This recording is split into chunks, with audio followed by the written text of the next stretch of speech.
அன்பு நட்புகளுக்கு இனிய வணக்கம். இன்றைய திருக்குறளும் மென்பொருளும் இன்றைய திருக்குறள் அதிகார தொகுப்பாக வருகிறது.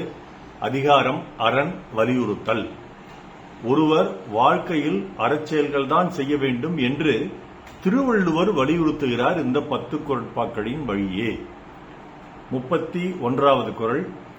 சிறப்பு ஈனும் செல்வமும் ஈனும் அறத்தின் ஊங்கு ஆக்கம் எவனோ உயிர்க்கு.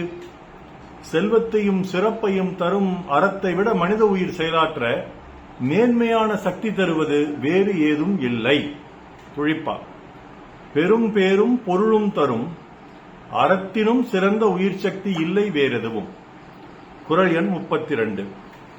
அறத்தின் ஊங்கு ஆக்கமும் இல்லை, அதனை மறத்தலின் ஊங்கில்லை கேடு. நேர்மையான வழியில் நடப்பதை விட வேறு எதுவும் மேன்மை தராது. நேர்மையை மறந்து நடப்பதை தவிர வேறு எதுவும் அதிக கெடுதலும் தராது. துழிப்பா. அறம் போல் நல்லது செய்வதும் அதை மறப்பது போல் தீமை தருவதும் வேறில்லை. குறள் 33. ஒல்லும் வகையான் அறவினை ஓவாதே செல்லும் வாயெல்லாம் செயல். என்னென்ன வகைகளில் இயன்ற வழிகளில் எக்காரணத்தாலும் தவறாமல் அறச்செயல்கள் செய்க. துழிப்பா. எக்காரணம் கொண்டும் தவறாது அறச்செயல்கள் செய்வோம், எல்லா வகையிலும் எல்லா வழிகளிலும். 34. மனத்துக்கண் மாசு இளநாதல் அனைத்து அரண் ஆகுல நீர பெற. மனத்தில் குற்ற எண்ணங்கள் இல்லாமல் இருப்பதே அறம், மற்றவையெல்லாம் வெற்று ஆரவாரங்கள். துழிப்பா. உள்ளத்தில் நல்லது நினைத்தல் அறம், மற்றவை வெற்று ஆரவாரம். குறள் எண் 35. அழுக்காறு அவா வெகுளி இன்னாச்சொல் நான்கும் இழுக்காய் என்றது அறம். பொறாமை, பேராசை, கடும் கோபம், கடுஞ்சொற்கள் என்ற 4 குற்றங்களும் இல்லாமல் இருப்பதே அறம். துழிப்பா. பொறாமை, பேராசை, ஆத்திரம், வன்சொற்கள் 4ம் நேர்மையாளரை நெருங்கா குற்றங்கள்.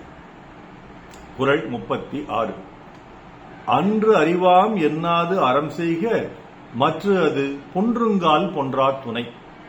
பின்னாளில் செய்யலாம் என்று எண்ணாது சிறுவயது முதலே அப்போதே அறச்செயல்கள் செய்க, அதுவே ஒருவர் அழியும் காலத்தில் அழியாத துணை. துழிப்பா. தள்ளி போடாதே நல்ல செயல்களை, வளர்ந்து வசதி வந்து செய்யலாம் என்று வயதான காலத்தில் அவைதாம் துணை வரும் ஊன்று. குறள் 37.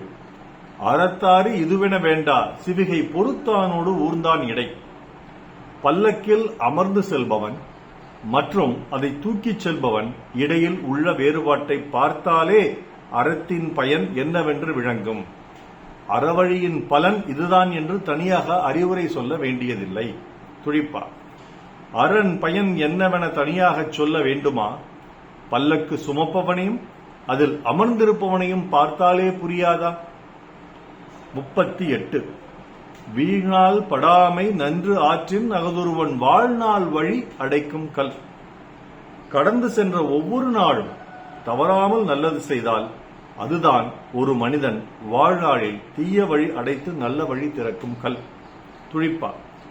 கடக்கும் ஒவ்வொரு நொடியும் செய்யும் நன்மை தீவழி அடைத்து நன்வழி திறக்கும் கதவு. 39.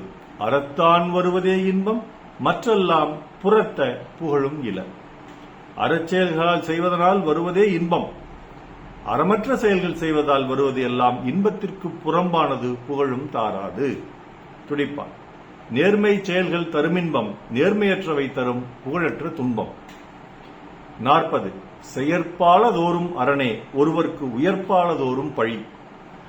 எல்லா இடங்களிலும் செய்ய வேண்டியவை அறச்செயல்கள், செய்யாமல் விளக்க வேண்டியவை பழிதரும் செயல்களை. துழிப்பா. பழிதரும் தீய செயல்களிலிருந்து தப்பித்து நல்ல செயல்கள் செய்வதுதான் அறம், எந்நாளும் எப்பொழுதும். இப்படி 10 குறட்பாக்களில் ஐயன் சொன்ன அரண் வலியுறுத்தலை நானும் வலியுறுத்தி அதற்கு உரை சொல்லியுள்ளேன். இதற்கு பல நண்பர்களும் பின்னோட்டம் அளித்துள்ளீர்கள். தவறாமல் எனக்கு பின்னோட்டம் அளிக்கும் அன்புக்குரிய அக்கா இன்சுவை அவர்களுக்கும் அனைத்து நண்பர்களுக்கும் நெஞ்சார்ந்த நன்றி. நாள் சிறக்க நற்றமிழ் வாழ்த்துகள். மருத்துவர் ராம செல்வரங்கம், ரிஷினேத்திரலய வடியக்கிடம், சேலம், கள்ளக்குறிச்சி, அரூர், ஈரோடு, கணதிபாளையம். நாளோடு நன்றி. டாக்டர் செல்வரங்கம் குரல் யூடியூப் சேனல் ஷேர் பண்ணுங்க, லைக் பண்ணுங்க, கமெண்ட் பண்ணுங்க, சப்ஸ்கிரைப் பண்ணுங்க. வணக்கம்.